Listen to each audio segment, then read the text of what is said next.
Ya ha escrito otro libro, le gusta el género de la ciencia ficción y se Y llama el prólogo es tuyo. El imperio de los tecnoperones. Me hiciste acordar, sí, el prólogo es mío y sobre todo para los mendocinos vamos a estar allí el día miércoles en la nave cultural, en el centro de ahí de la ciudad de Mendoza, presentándolo. Gracias, Carlos. En el auto. Gracias a vos. Hugo, buenas noches, ¿cómo estás? Bien, ¿cómo les va? ¿La moneda sigue en el aire? La moneda está en el aire, sí. Pero yo creo que en las próximas 2 semanas, es uno que me estoy diciendo una verdad, pero creo que vamos a tener mayor claridad. Yo creo que una semana antes vamos a tener claridad si hay o no hay balotaje. ¿Y hoy cómo está la cosa en números generales? No, me parece que seguimos con la estructura 40-30-20, digamos, más allá. Cualquiera de nosotros puede tener un punto para arriba, un punto para abajo, pero ninguno ha logrado despegarse de la estructura básica de las PASO, ¿no? Uno puede decir, bueno, Scioli ha crecido un poquito. Sí, Scioli ha crecido un poquito, pero también y Macri ha caído un poquito, sí, y Massa ha crecido un poquito, sí, pero ninguno ha logrado lo que habría que lograr en el proceso electoral, que es ganar a los electores que no tiene. Justamente sobre eso, Hugo, después te quería preguntar otro concepto político, pero sí. Esto que has dicho, hay trabajo, el tuyo, no sé, lo que vos conozcas, porque para mí, yo coincido con vos, en medio de este bolonqui, por ser educados, me da la impresión que no se establece cuánto hay de firmeza en el voto.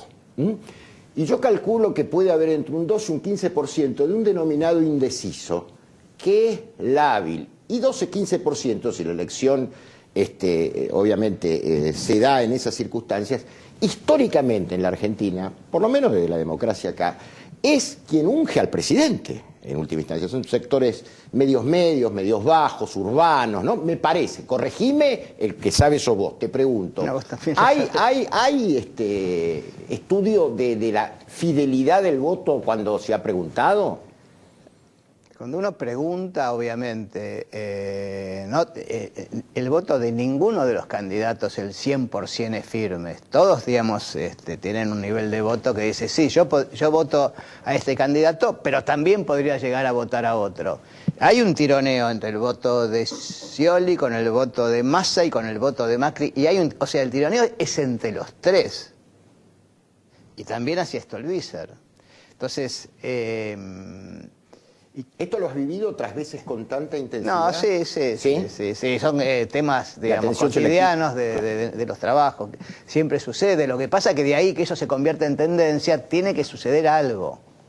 Entonces me parece que lo que estamos discutiendo, y seguramente lo que apuntas vos, es si hay o no hay voto útil. Es decir, porque hoy es la discusión real del día de hoy. La discusión real del día de hoy es si Scioli pasa o no pasa los 40 puntos.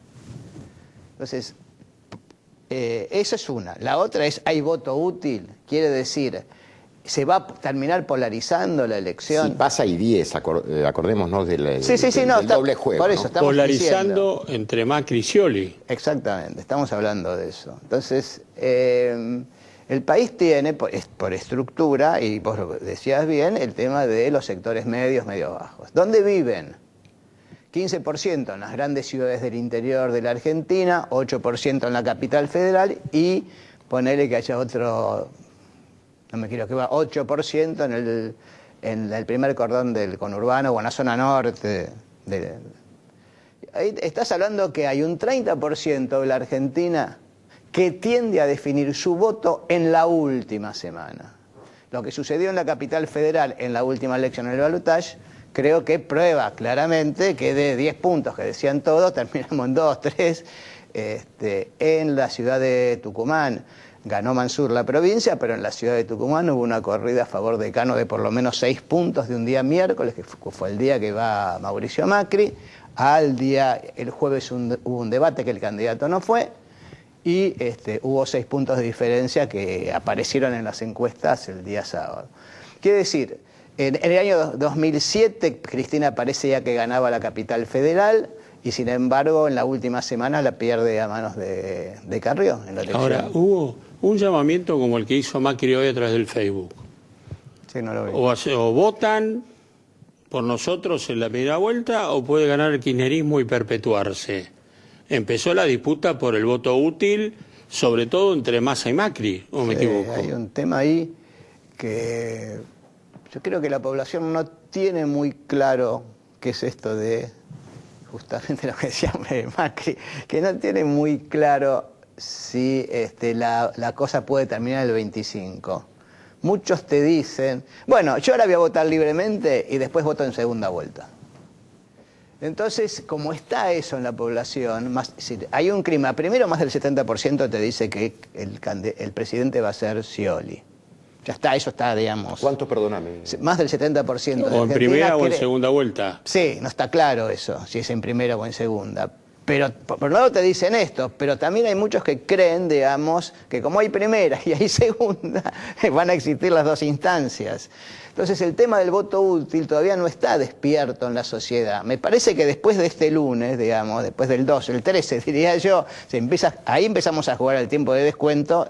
Primero porque todas las comunicaciones de todas las campañas yo creo que van a cambiar, el discurso de los candidatos van a empezar a, como y lo hizo Mauricio, a pedir el voto útil. Seguramente Scioli va a cambiar el tenor de su campaña y Massa será más agresivo. Ya está diciendo, el voto útil no es para Massa, para Macri, sino para mí. Claro, bueno, está con la hipótesis esa de que si hay segunda vuelta, el único que le podría ganar, según las fuentes masistas, a Scioli es Massa. Sí, digamos, la segunda vuelta todavía, pensemos, faltan 15, 14 días para las elecciones, no sabemos cuánto saca cada uno de los candidatos, ¿no? Suponer que va a pasar en la segunda vuelta...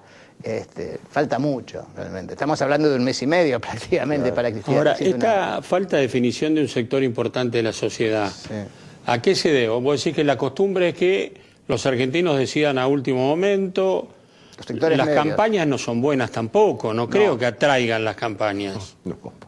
No, por un lado, digamos, obviamente se genera saturación, ¿no? Digamos, porque todos los días, cada minuto, prendés la radio, prendés el televisor y aparece. Hay un momento que es un ruido de fondo. Sí, que pase rápido. Claro, entonces algo tiene que pasar en la campaña para que la gente mire, algo nuevo tiene que suceder, ¿no? Se intentó que fuese el debate terminó siendo una ya chispita. Pasó, ya está. Pasó, listo. Terminó, digamos, no es eso lo que despierta. No movió el perímetro. La pasión de los argentinos, pero sí te diría que, digamos, yo digo, todos tenemos un voto que es emotivo, racional, digamos, ¿no? Es emotivo en el sentido que yo quisiera que pase esto y mi vehículo será este candidato o este otro candidato. Cuando se juntan las dos cosas es cuando la gente termina de decir voy acá, ¿no? Y te puede cambiar en un día, en 2 días, en 3 días eso. Entonces, eso es lo que hoy no tenemos claridad, porque justamente, volvemos al comienzo de la charla, ¿dónde está la campaña que cambia el eje, digamos? Por ejemplo, en el caso de Mauricio, ¿no? Pasó de una campaña de purismo a una campaña multipartidaria. A una campaña, digamos, como decía Perón, somos todos peronistas, ¿no? Entonces, pasó de un punto... La pregunta es, ¿está bien lo que dice? Sí, está bien. Desde el punto de vista del marketing, yo digo, está bien. Ahora, ¿le creen? Esa es la pregunta que tiene que hacerse esa campaña.